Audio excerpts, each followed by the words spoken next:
The chair recognizes the gentleman from Maryland, Mr. Hoyer, for 5 minutes. The gentleman is recognized 5 minutes. Mr. Speaker, I was here when Democrats and Republicans came together to enact bipartisan tax reform in 1986. We paid for our tax overhaul and never once asked future generations to foot the bill.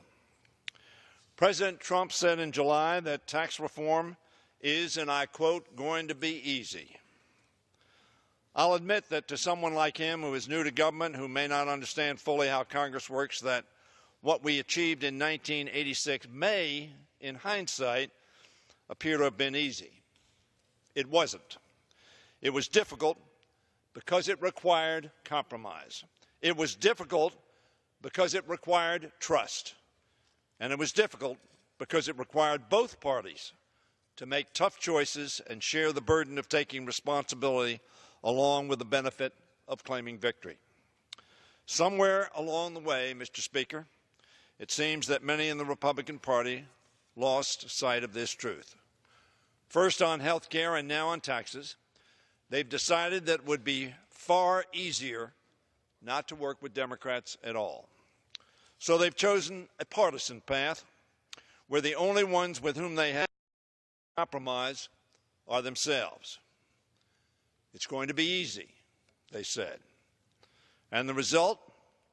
We now expect on this floor a bill so dangerous and so reprehensible to the taxpayers of this country that nearly every major organization representing taxpayers, small businesses, workers, farmers, seniors, home builders, realtors, teachers, and I could go on, oppose this bill. There are more serious problems with the Republican tax bill than time to address them on this floor. So I want to highlight the three that make it so utterly dangerous to our economy and to the middle class. First, most of the benefits of the tax cuts Republicans are proposing will benefit only those at the very top 1%, the 99% left behind. According to the Nonpartisan Tax Policy Center's latest analysis, under the Republican plan, 47% of the tax cuts will benefit that top 1%, just 1.2 million households, making more than $900,000 a year. Let me repeat, the top 1% will get nearly half of all the tax cuts in this bill, and 50% for the 99%. Second, the Republican plan raises taxes on 36 million middle-class families. That's not what the Speaker said it was going to do. He said he'd give everybody a tax cut. That was not true and is not true. 36 million middle-class American households will see their taxes go up over the next 10 years as a result of this Republican plan. And third, the Republican plan will explode the debt by more than $1.7 trillion over the next decade.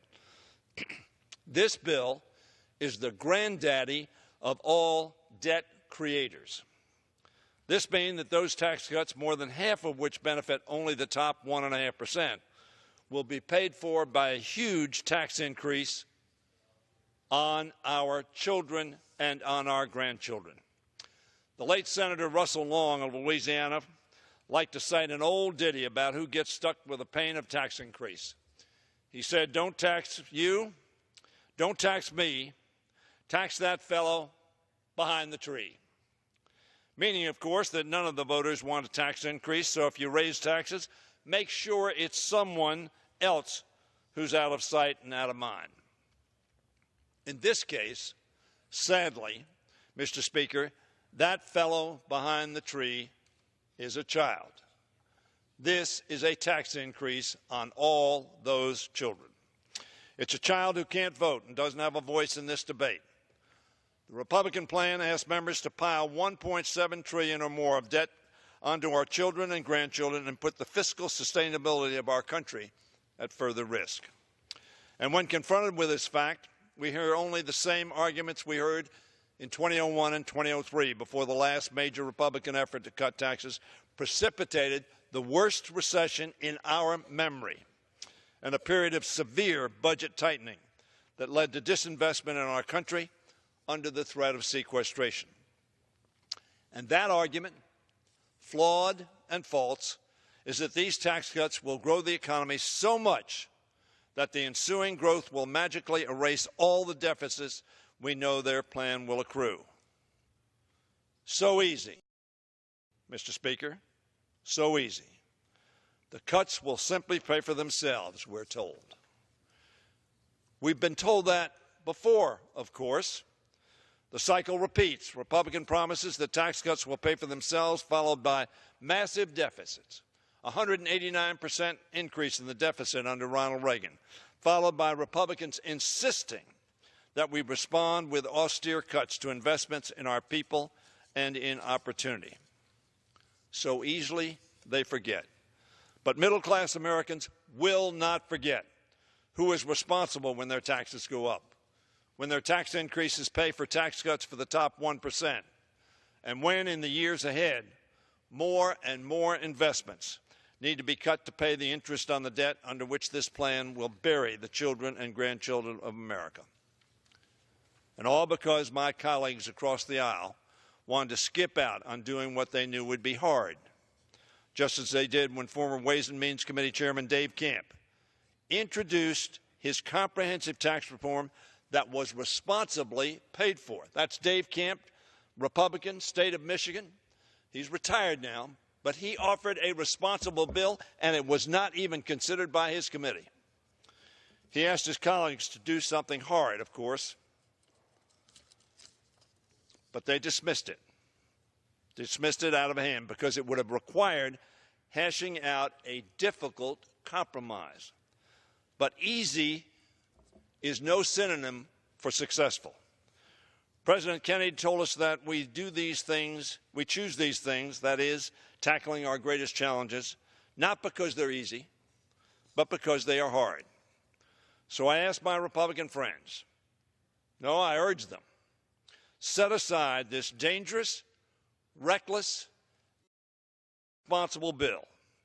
Instead, let's choose the hard path that involves hard choices and trust and all those things that made tax reform successful in 1986, which are the missing elements in this flawed bill.